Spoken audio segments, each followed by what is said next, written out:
मेरा नाम स्वाति है। मैं एक पुलिस इंस्पेक्टर की बेटी थी। मेरी जिंदगी मेरे माता पिता के साथ बहुत अच्छी गुजर रही थी। मैं उनकी इकलौती बेटी थी। वो दोनों मुझे बड़े प्यार से रखते थे। मुझे अपने मम्मी पापा इस दुनिया के सारे मम्मी पापा से स्पेशल लगते थे। मुझे ऐसा लगता था जितना प्यार मेरे मम्मी पापा मुझसे करते हैं उतना शायद किसी के माता पिता नहीं करते होंगे। मैं भी उनसे बहुत प्यार करती थी।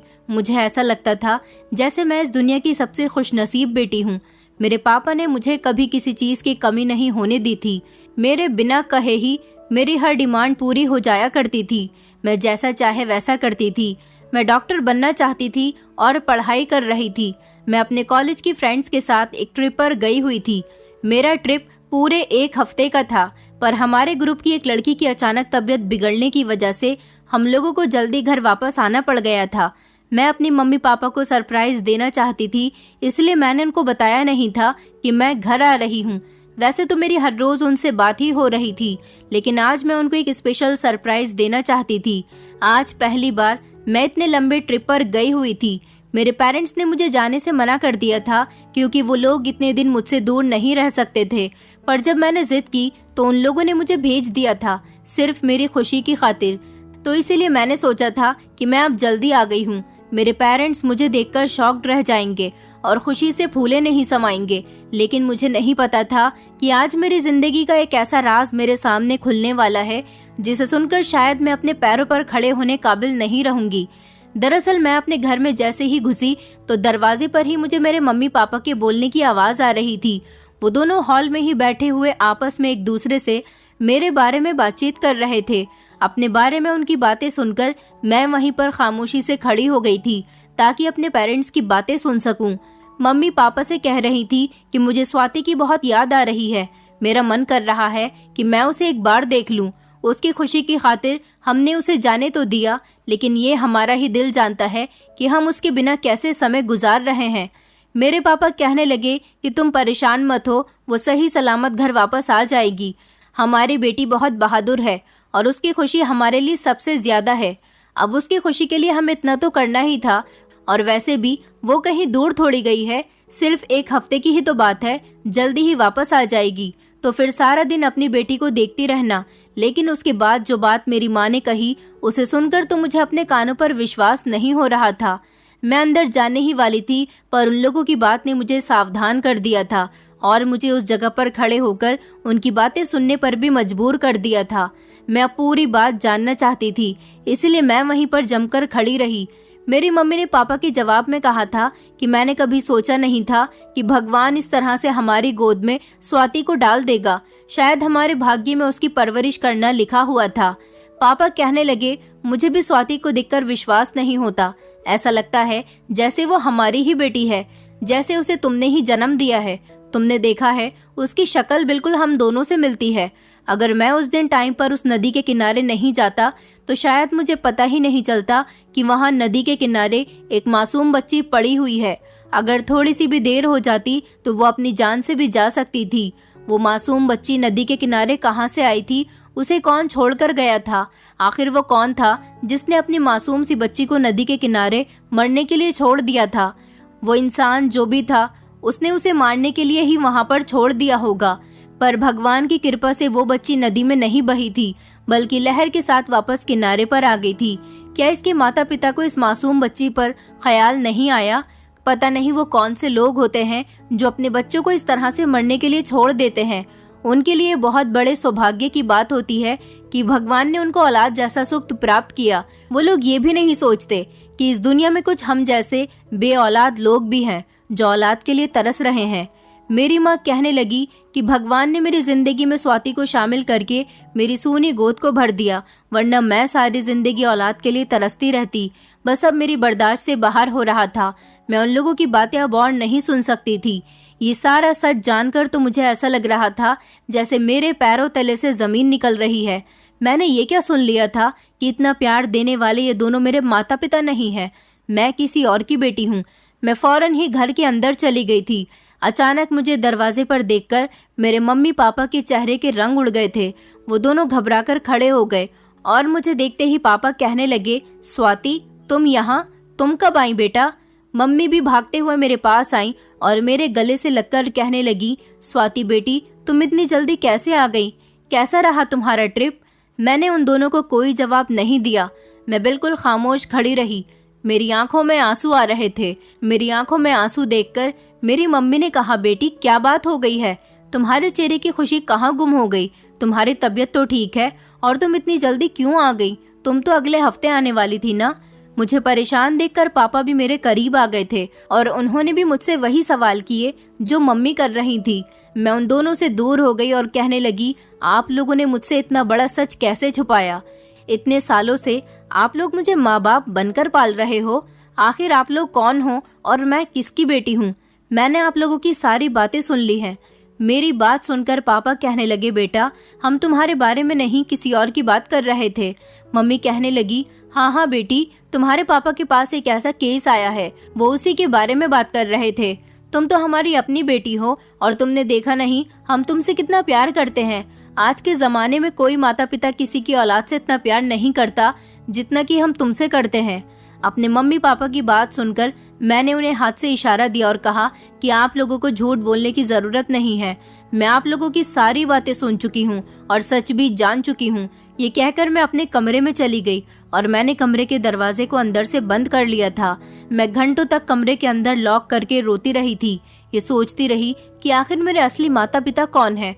आखिर कौन है वो लोग जिन्होंने एक मासूम बच्ची को नदी के किनारे फेंक दिया था? क्या उन लोगों को मुझसे मोहब्बत नहीं थी? कैसी थी वो माँ जिसके दिल में अपनी बेटी के लिए ममता नहीं आई? इतने सालों बाद ही सही, मगर आज मेरे सामने ये सच्चाई खुलकर आ गई थी कि मैं अपने माता पिता की बेटी नहीं हूँ, बल्कि उन्होंने तो मुझे नदी के किनारे से उठाया था। बार बार मेरे मम्मी पापा कमरे का दरवाजा पीट रहे थे, बेटी दरवाजा खोल दो प्लीज, दरवाजा खोल दो, एक बार हमारी बात तो सुन लो। मगर मैं उनकी इस बात से नाराज थी कि उन्होंने मुझे इतने सालों से सच्चाई से अनजान रखा था। उन लोगों ने मेरी परवरिश करके मेरे साथ कुछ गलत नहीं किया था। उन्होंने तो एक मासूम बच्ची को सहारा दिया था। इसमें उनकी कोई गलती नहीं थी। गलती तो उन लोगों की थी जिन्होंने मुझे खुद से अलग कर दिया था। क्या उनके दिल में मेरे लिए मोहब्बत नहीं आई थी? क्या उनका दिल नहीं दुखा था कि उन्होंने अपनी औलाद को खुद से दूर कर दिया?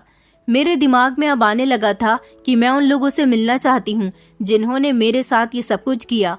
मैंने दरवाजा खोल दिया था। मेरे दरवाजा खोलने पर ही मम्मी पापा फौरन मेरे करीब आकर खड़े हो गए थे। मम्मी तो बहुत बुरी तरह से रो रही थी और पापा भी परेशान नजर आ रहे थे।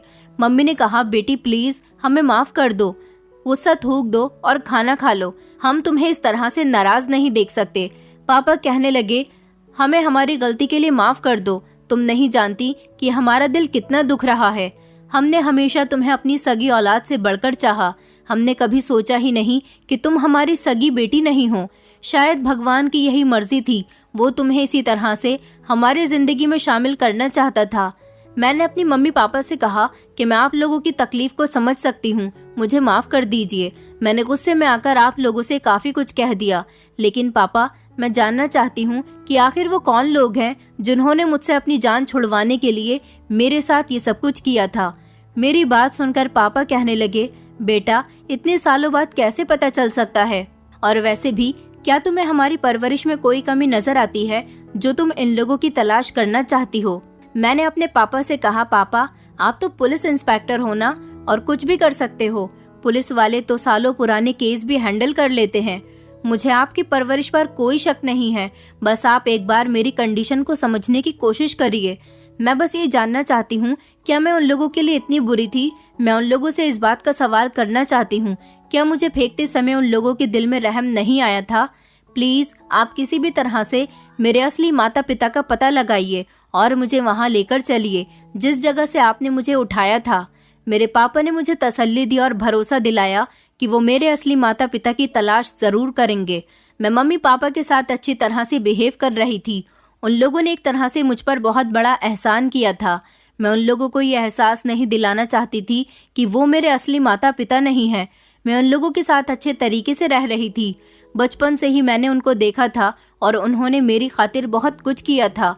मैं मरकर भी उन लोगों का एहसान नहीं भूल सकती थी। उस दिन हम तीनों बहुत ज्यादा रोए थे। 2 दिन बाद पापा मुझे उसी नदी पर ले गए थे जहाँ से उन्होंने मुझे उठाया था। वहाँ जाने के बाद वो मेरा हाथ पकड़कर एक तरफ खड़े हो गए और कहने लगे कि तुम यहाँ पर एक सफेद चादर में लिपटी हुई पड़ी थी। तुम पूरी तरह से पानी में भीगी हुई थी। पता नहीं तुम यहाँ पर कब से पड़ी थी। हमारी टीम यहीं करीब में इन्वेस्टिगेशन के लिए आई हुई थी। फिर कुछ लोगों ने हमें बताया कि यहाँ पर एक बच्ची पड़ी हुई है। लोगों ने तुम्हें हाथ तक नहीं लगाया था क्योंकि सबको लगता था कि तुम मर चुकी हो। मैंने जैसे ही तुम्हें गोद में उठाया तो मुझे ऐसा लगा जैसे तुम अभी जिंदा हो। तुम्हारे अंदर चंद सांसें अभी बाकी हैं। मैं फौरन तुम्हें अस्पताल ले गया। वहां जाने के बाद तुम्हारा इलाज हुआ तो पता चला कि तुम जिंदा हो। हालांकि तुम्हें पानी में भीगने की वजह से नमूनिया हो गया था। तुम्हारा इलाज होना बहुत जरूरी था। काफी समय तक तुम्हारा इलाज चलता रहा, लेकिन पुलिस डिपार्टमेंट के लिए बात जानना बहुत इम्पोर्टेंट थी कि इस बच्ची को यहाँ कौन डालकर गया था। मेरे दिल में तुम्हारे लिए मोहब्बत जाग उठी थी। मैंने फैसला कर लिया था कि मैं तुम्हें अपने घर अपने साथ ले जाऊंगा। मेरी पत्नी जो औलाद के लिए तरसती रहती है और डॉक्टर से इलाज करवाते करवाते थक चुकी है, अगर मैं तुम्हें उसकी गोद में ले जाकर डाल दूं तो वो बहुत खुश हो जाएगी। मैंने इस केस को आगे नहीं बढ़ने दिया था और फैसला कर लिया था कि मैं तुम्हें अपनी औलाद समझकर पालूंगा। तुम मेरी बेटी हो। मैं जब तुम्हें घर लेकर गया तो तुम्हारी मम्मी भी बहुत खुश हो गई थी। हम दोनों को जीने की एक वजह मिल गई थी। हम तुम्हें देख देख कर अपनी जिंदगी गुजार रहे थे। तुम हमारी जिंदगी का एक ऐसा अहम हिस्सा बन चुकी थी कि हम तुम्हें खुद से जुदा नहीं कर सकते थे और हम भूल ही गए थे कि हमने तुम्हें यहाँ से उठाया था। ये सब बताते हुए मेरे पापा की आंखों में आंसू आ गए थे। वो एक पुलिस इंस्पेक्टर थे और बहुत ही मजबूत इंसान थे। आज उनकी आंखों में आंसू देखकर मैं उनको कमजोर समझ रही थी, क्योंकि वो किसी और की वजह से कमजोर नहीं हुए थे, बल्कि सिर्फ अपनी बेटी की वजह से कमजोर पड़े थे। मैंने अपने पापा को गले से लगा लिया था और कहा था कि आप ही मेरे पिता हैं। मैं आप लोगों से बहुत प्यार करती हूँ। मेरे पापा मेरी बात सुनकर बहुत खुश हो गए थे। मुझे उस जगह को देखकर तसल्ली हो गई थी और हम लोग घर वापस आ गए थे। दिन इसी तरह से गुजर रहे थे। मेरे पापा ने इस बात की इन्वेस्टिगेशन करनी शुरू कर दी थी कि मेरे असली माता पिता कौन थे, और फाइनली मेरे पापा को पता भी चल गया था मेरे असली माता पिता के बारे में। वो मुझे अपने साथ उस घर में ले गए थे जहाँ पर मेरे माता पिता रहते थे। मैं पापा के साथ वहाँ पर चली गई थी। ये एक छोटा सा और मामूली सा घर था। हमने दरवाजा बजाया तो एक आदमी ने दरवाजा खोला था।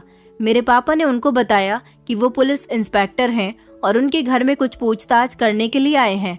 पापा के मुंह से ये बात सुनकर तो वो आदमी घबरा गया और उसने जल्दी से पापा को घर के अंदर आने की परमिशन दे दी। हम लोग जैसे ही घर के अंदर घुसे तो घर की हालत बहुत खराब हो रही थी। ऐसा लग रहा था जैसे ये बहुत गरीब लोग हैं। आंगन में ही चरपाई पर एक औरत बैठी हुई थी जिसकी कंडीशन बहुत खराब हो रही थी। ऐसा लग रहा था जैसे वो पागल है। वो आदमी घर के अंदर आते ही मेरे पापा से कहने लगा कि आखिर क्या बात हो गई जो आपका यहाँ पर आना हो गया। मेरे पापा ने कहा कि तुम्हें नहीं पता कि तुम लोगों ने 19 साल पहले कितना बड़ा जुर्म किया है। वो आदमी मेरे पापा को एक अनजान सी नजर से देखने लगा और कहने लगा, आप क्या कहना चाहते हैं? पापा कहने लगे कि 19 साल पहले हमें नदी के किनारे से एक बच्ची मिली थी और वहाँ के लोगों ने बताया था कि उस बच्ची के माता पिता इसी घर में रहते हैं। तो बताओ कौन है उस बच्ची के माता पिता, क्योंकि वो बच्ची तो अब इस दुनिया में नहीं है। काफी सालों बाद इस केस की फाइल खुलकर आई है और अब तक पता ही नहीं चल सका कि आखिर वो कौन आरोपी थे। मैं यहाँ पर आप लोगों से इन्वेस्टिगेशन ही करने आया हूँ। मैं उस मासूम बच्ची को इंसाफ दिलाना चाहता हूँ। वो आदमी तो मेरे पापा की बात सुनकर घबरा गया, मगर अजीब बात ये थी कि जो पागल औरत चारपाई पर बैठी हुई थी वो बहुत खामोश थी और उसने हम लोगों को घर में घुसते हुए देखा तक नहीं था। पर जब ये बात उसके कानों तक पहुंची तो वो अचानक खड़ी हो गई थी और चिल्लाते हुए हम लोगों के करीब आने लगी। मुझे तो उस औरत को देखकर अब डर लगने लगा था। मैं अपने पापा के पीछे छुप गई। वो औरत जोर जोर से रोने लगी और कहने लगी, क्या मेरी बेटी मर गई? मुझे मेरी बेटी चाहिए। मेरी बेटी मुझे प्लीज लाकर दे दो। मैं अपनी बेटी को गोद में लेना चाहती हूँ। मैं 19 साल से उसके लिए तरस रही हूँ। प्लीज मेरी बेटी को ला दो। वो आदमी औरत को शांत करवाने लगा था, मगर मेरे पापा ने इशारा किया और पूछा कि ये कौन है? वो आदमी कहने लगा, नहीं नहीं, ये तो बस पागल है, कुछ का कुछ बोलती रहती है। मैं अभी इसे कमरे में लेकर जाता हूँ, फिर हम लोग बैठकर बात करते हैं। वो औरत उस आदमी की बात सुनकर रोने लगी और कहने लगी, नहीं सर, मैं पागल नहीं हूँ। मुझे तो मेरी बेटी के दुख ने पागल कर दिया। मैं आपको सारी सच्चाई बताती हूँ। उसकी बात सुनकर मेरे पापा के कान खड़े हो गए थे और मेरे पापा ने कहा कि इन्हें कहीं मत लेकर जाओ, मैं इनसे बात करना चाहता हूँ। वो आदमी पापा की बात पर पीछे हट गया था। उस औरत ने कहा, आप लोग यहाँ चारपाई पर बैठो, मैं आप लोगों को सारी बात बताती हूँ कि मेरी बेटी के साथ क्या हुआ था। हम दोनों ही उस औरत की बात सुनने के लिए बैठ गए थे। वो आदमी और वो औरत दोनों जमीन पर बैठ गए। वो औरत कहने लगी, मैं आपको बताती हूँ कि मेरे साथ इस घर में कितने अत्याचार हुए हैं। जबकि जो आदमी उसके बराबर में बैठा हुआ था वो बहुत शर्मिंदा हो रहा था। उस औरत ने कहा कि जिस दिन से मैं इस घर में आई हूँ तभी से ही मुझ पर अत्याचार होने शुरू हो गए थे। मुझे नहीं पता था कि शादी के बाद लड़की की जिंदगी इतनी ज्यादा मुश्किल हो जाती है। शादी के 4 महीने बाद जब मुझे ये खबर मिली थी कि मैं माँ बनने वाली हूँ तो मुझे बहुत खुशी हुई थी, लेकिन मेरी सास ने मुझसे जो बात कही थी वो बात सुनकर तो मेरी सारी खुशी कहीं मर सी गई थी। मैं बहुत परेशान हो गई थी। मेरे लिए फिक्र करने वाला भी कोई नहीं था, क्योंकि मेरे अपने पति को मेरी कोई फिक्र नहीं थी। मेरे माता पिता तो इस दुनिया में होते हुए भी मुझसे कोई संबंध नहीं रखते थे। एक औरत के लिए सबसे बड़ी खुशी तब होती है जब वो माँ बनने वाली होती है, लेकिन अपनी सास की बात सुनने के बाद तो मेरे लिए माँ बनना मुसीबत की तरह हो गया था। मेरी प्रेगनेंसी के दिनों में सारा दिन मैं रोती रहती थी, क्योंकि जिस दिन से ये बात घर में सब लोगों को पता चली थी कि मैं प्रेग्नेंट हूँ, उस दिन से ही मेरी सास ने घर में एक तूफान सा मचा दिया था। उन्होंने कहा था कि अगर तुमने बेटी पैदा कर दी तो मैं तुम्हारे साथ वो करूंगी, इसके बारे में भी कभी तुमने सोचा ही नहीं होगा। ऐसा कभी किसी सास ने अपनी बहू के साथ नहीं किया होगा जैसा मैं तुम्हारे साथ करूंगी। मैं पहले ही अपनी सास से बहुत डरती थी, लेकिन जब से मेरी सास ने मुझे ये बात बताई थी मैंने उनसे और ज्यादा डरना शुरू कर दिया था।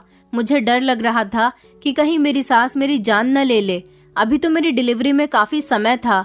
मैं भगवान से रो रो कर प्रार्थना कर रही थी कि काश मुझे बेटा पैदा हो जाए तो मेरी सास मेरे साथ अच्छी तरह से बिहेव करना शुरू कर देंगी और मेरा पति भी मेरे साथ खुश रहेगा, क्योंकि मेरा पति भी सिर्फ अपनी माँ के जैसा ही बोलता था। कभी उसने मेरा साथ नहीं दिया था। मेरे बस में कुछ नहीं था। मैं बहुत कम उम्र की थी, लेकिन इंसान के लिए किसी दूसरे इंसान का सहारा और बातें ही काफी होती हैं। मुझे सहारा देने वाला इस दुनिया में कोई भी नहीं था। मैं अकेली ही इन हादसों से लड़ रही थी। मैं बहुत बड़ी तकलीफ से गुजर रही थी। मेरी सास हर गुजरते दिन के साथ मुझे धमकाती रहती थी कि अगर बेटी पैदा हुई तो सोच लेना कि क्या होगा। मुझे तो पोते की ही शक्ल देखनी है। मैंने अपने पति को बताया कि तुम्हारी माँ मुझे धमकी देती रहती है, कहीं वो मुझे मार ही न दे। प्लीज तुम मेरा साथ दिया करो। बेटा या बेटी पैदा करना मेरे बस में नहीं है। मैं तो सिर्फ प्रार्थना ही कर सकती हूँ, लेकिन मुझे डर है कि अगर मेरी बेटी पैदा हो गई तो ना जाने तुम्हारी माँ मेरे साथ क्या करेगी। मेरे पति ने इस बात पर मुझे मारना पीटना शुरू कर दिया और कहा कि अगर मेरी माँ के खिलाफ मुझे भड़काने की कोशिश की तो मैं तुझे जान से मार दूंगा। मैं अपने पति से भी बहुत डरने लगी थी। मेरा इस दुनिया में कोई सहारा नहीं था, इसलिए मुझे इस घर में जैसे तैसे रहना पड़ता था और इन दोनों के अत्याचार को खामोशी से बर्दाश्त करना पड़ता था। ये सदमा तो मेरे लिए किसी जिंदगी मौत के फैसले से कम नहीं था। उन लोगों की बात मानने के अलावा मेरे पास और कोई चारा नहीं था। मैं बस खुद को तसल्ली देती रहती थी और समझाती थी खुद को कि मेरे बेटा ही पैदा होगा और फिर मेरी जिंदगी पूरी तरह से बदलकर रह जाएगी। भगवान ने चाहा तो मेरे साथ कुछ गलत नहीं होगा, लेकिन अगर बेटी पैदा हो गई तो क्या होगा? मैं कहाँ जाऊंगी? मैं तो वैसे भी भागों की जली हुई थी। न जाने मेरे साथ क्या होगा कि जमाना बहुत जालिम है। मेरी सास भी तो किसी की बेटी थी, तो फिर वो बेटियों के बारे में ऐसा क्यों कह रही थी? क्या बेटी और बेटा बराबर नहीं हो सकते? और फिर उस औरत की क्या गलती है जिसे खुद पता नहीं होता कि 9 महीने उसने जिस बच्चे को पेट में पाला है वो बेटा है या बेटी? वो तो सिर्फ माँ होती है और अपनी औलाद को अपनी जान से बढ़कर चाहती है, क्योंकि वो उसके शरीर का एक हिस्सा होता है। मुझे बस दिन और रात यही फिक्र सताती रहती थी कि अगर बेटी पैदा हो गई तो क्या होगा, बेटा पैदा नहीं हुआ तो फिर क्या होगा।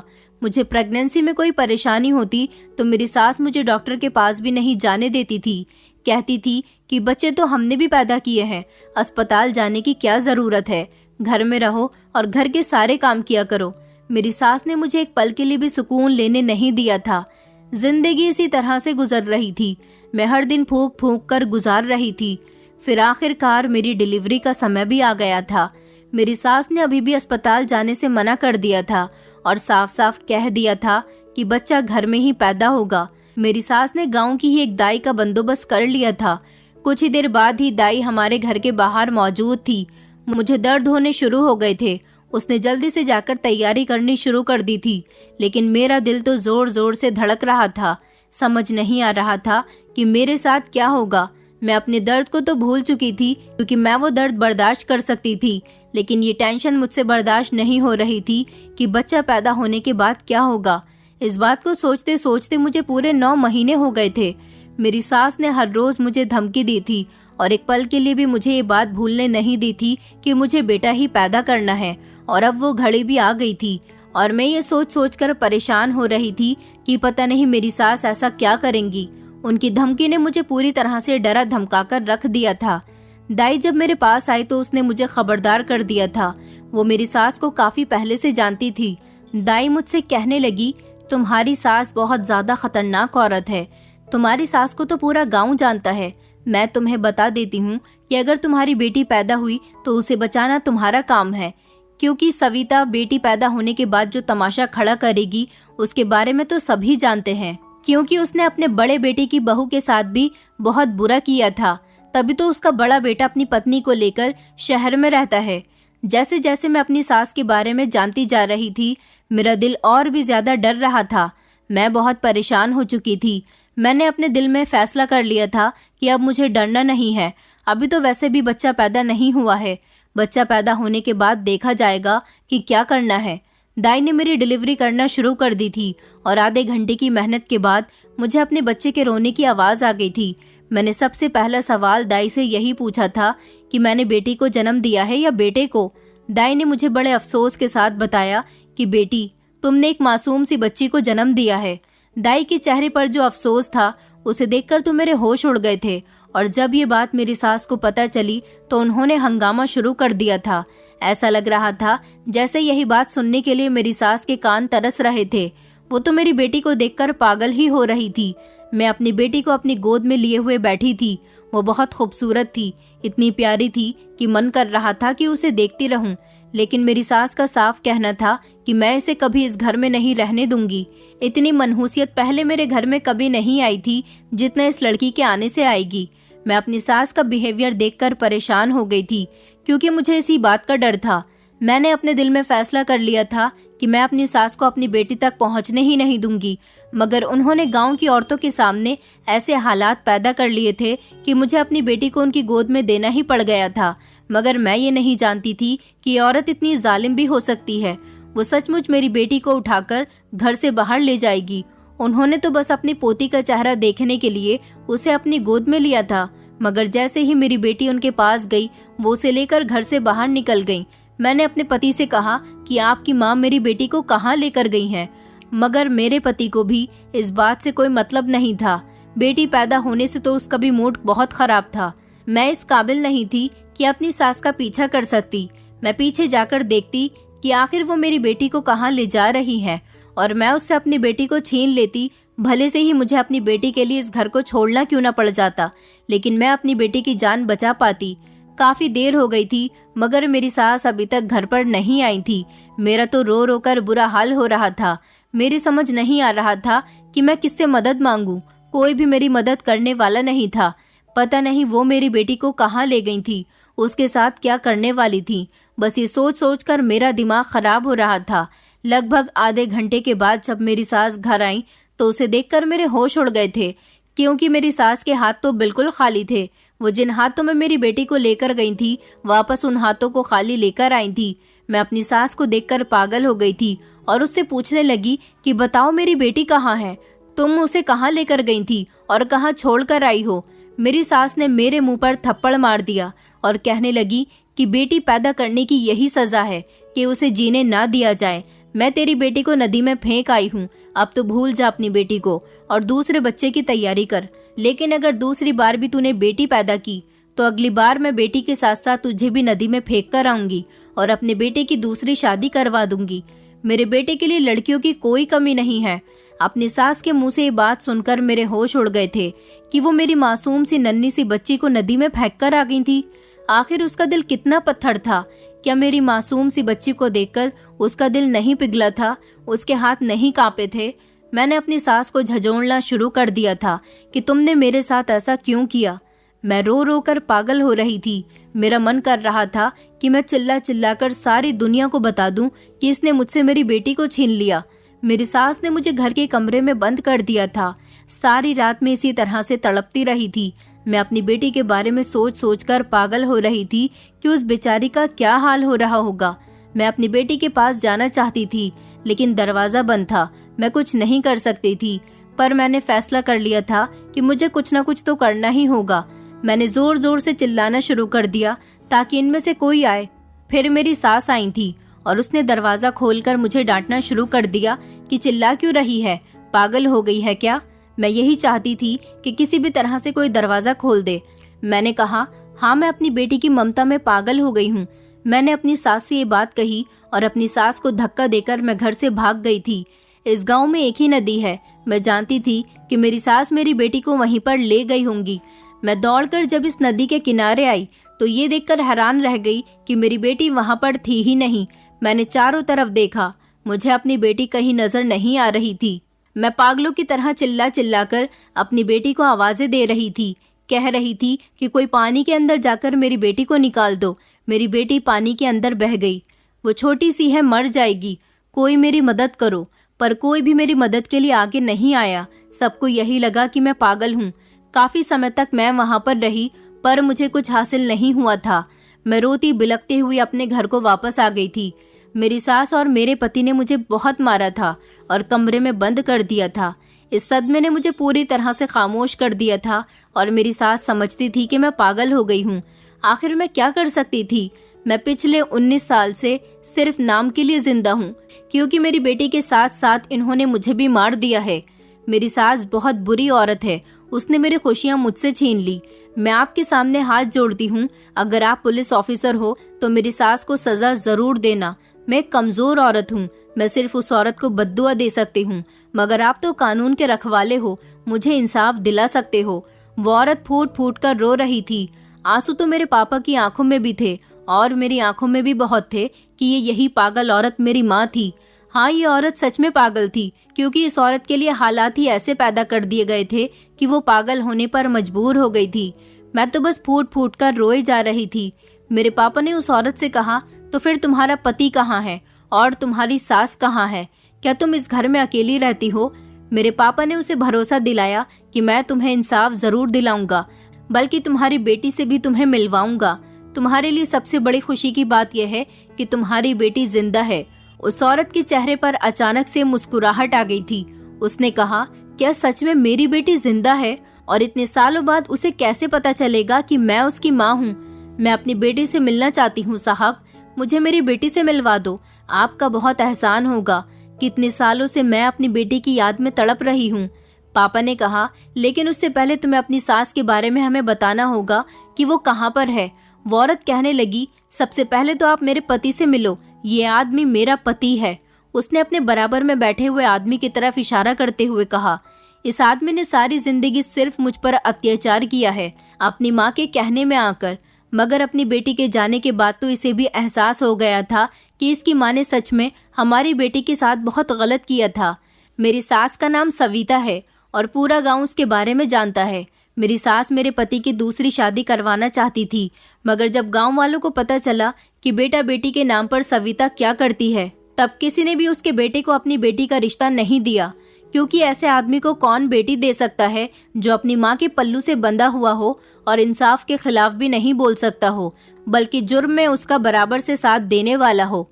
इस गांव में सब लोग मेरी सास और मेरे पति की हरकतों को जानते थे, पर कोई भी कुछ नहीं कर सकता था।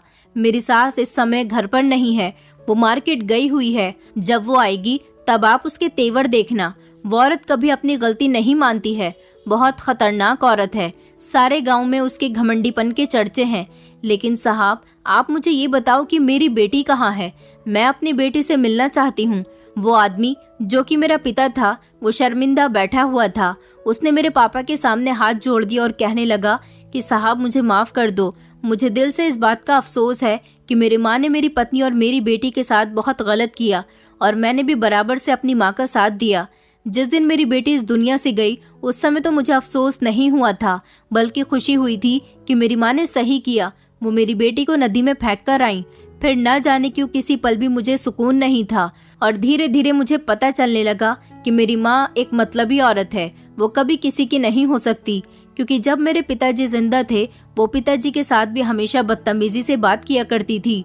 मुझे धीरे धीरे इस बात का एहसास होने लगा था कि मेरी माँ गलत औरत है और उसने गलत किया, मगर अब क्या हो सकता था। मेरी बेटी तो इस दुनिया से जा चुकी थी। मेरी आंखें खुलने में काफी देर हो चुकी थी, मगर आज मैं आपके सामने हाथ जोड़ता हूँ और अपने जुर्म की माफी मांगता हूँ।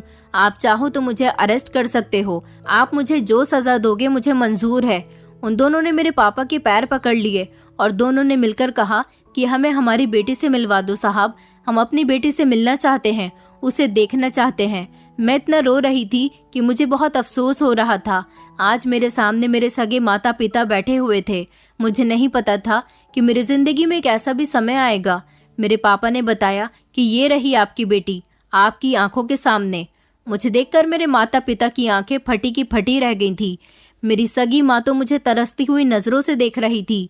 पापा ने मेरे माता पिता को बताया कि दरअसल इसको मैंने पाल पोस कर बड़ा किया। मैं ही आपकी बेटी को नदी के किनारे से शहर अपने घर ले गया था, क्योंकि इसकी तबीयत ठीक नहीं थी। यहाँ गांव में तो इसको इलाज नहीं मिल सकता था। भगवान ने इसे दोबारा से जीवन दिया। वहां जाकर मैंने इसकी परवरिश की। ये बात सुनकर तो उन दोनों के चेहरे पर खुशी आ गई थी। मेरी माँ ने तो मुझे गले से लगा लिया था और मैं भी उनके गले लगकर फूट फूट कर रोई थी, जबकि मेरे पिता ने शर्मिंदा होकर अपना सर झुका लिया और मेरे सामने अपने दोनों हाथ जोड़ दिए थे। उन्होंने कहा था कि मैं तुम्हारा मुजरिम हूँ, क्योंकि अगर मैं उस दिन आवाज उठा लेता तो शायद आज तुम हमसे दूर न होती। मैं पिता कहलाने के काबिल नहीं हूँ बेटी। मेरे पास तो शब्द ही नहीं थे कि मैं उन लोगों से क्या बात करूं, क्योंकि वो लोग भले से ही मेरे माता पिता थे, मैं उनका अपना खून थी, मगर वो लोग मेरे लिए अनजान थे। मेरे सगे माता पिता की तो बात ही अलग थी। उन्होंने मुझे पाल पोस कर पढ़ा लिखा कर इतना बड़ा कर दिया था, कभी मुझे किसी चीज की कमी नहीं होने दी थी। मेरे लिए ये लोग तो सिर्फ नाम के माता पिता थे। मैं इन लोगों को शायद कभी एक्सेप्ट नहीं कर सकती थी और उनकी पूरी कहानी सुनकर तो मेरा दिल कांप उठा था। सच में मेरी माँ के साथ बहुत बुरा हुआ था। मेरी दादी ने जो कुछ भी किया था वो बहुत गलत था। मेरे पापा ने फैसला कर लिया था कि वो मेरी दादी को सजा दिलवाकर ही रहेंगे। मेरे पापा ने फौरन लेडी पुलिस को फोन किया और मेरी दादी को अरेस्ट करवा लिया था। जब उनके सामने सारी हकीकत आ गई तो उनकी भी आंखें फटी की फटी रह गई थी। उन्हें ऐसा लगता था कि उन्होंने जिस बच्ची को सालों पहले नदी में फेंक दिया था वो कभी वापस लौटकर नहीं आ सकती, लेकिन भगवान जैसा चाहता है वैसा करके ही रहता है। भगवान ने मुझे जिंदगी दे दी थी और मेरी जिंदगी में इतने प्यार करने वाले मेरे पेरेंट्स दिए थे। मेरी दादी ने मेरे पापा से कहा था कि ये वो लड़की नहीं है, तुम झूठ बोल रहे हो। पर जब पुलिस आई और उनको अरेस्ट किया गया तो वो थोड़ी नरम पड़ गई थी। उन्होंने अपनी गलती को एक्सेप्ट कर लिया था, क्योंकि वो समझ गई थी कि अब सालों बाद उनको उनके किए की सजा मिलने जा रही थी। उन्हें ऐसा लगता था कि वो कुछ भी कर सकती हैं, मगर उन्हें कोई सजा नहीं दे सकता। ऐसा कभी नहीं हो सकता। जो इंसान दूसरों के साथ गलत करता है एक दिन उसे भी उसकी सजा मिलनी ही होती है और उसे उसकी सजा दुनिया में ही मिलनी होती है। मेरी दादी ने इस बात को एक्सेप्ट कर लिया था कि उन्हें उनके किए की सजा मिल गई। वो शर्मिंदा थी। उन्होंने मेरी माँ से भी माफी मांगी थी, मगर अब उन्हें बचाने वाला कोई नहीं था। उनकी तरफ से बोलने वाला भी कोई नहीं था, तो उनका सारा घमंड चूर चूर हो गया था। मुझे खुशी हुई थी कि मेरी और मेरी माँ की मुजरिम को सजा मिल गई थी। मैं अपनी माँ का दिल नहीं दुखाना चाहती थी। मैंने अपने पिता को भी माफ कर दिया था। मैं इन लोगों से मिलने के लिए भी जाया करती थी, क्योंकि उस घर में मेरी एक ऐसी माँ भी थी जो मेरे लिए सालों से तड़प रही थी। मैं पापा के साथ वापस शहर आ गई थी।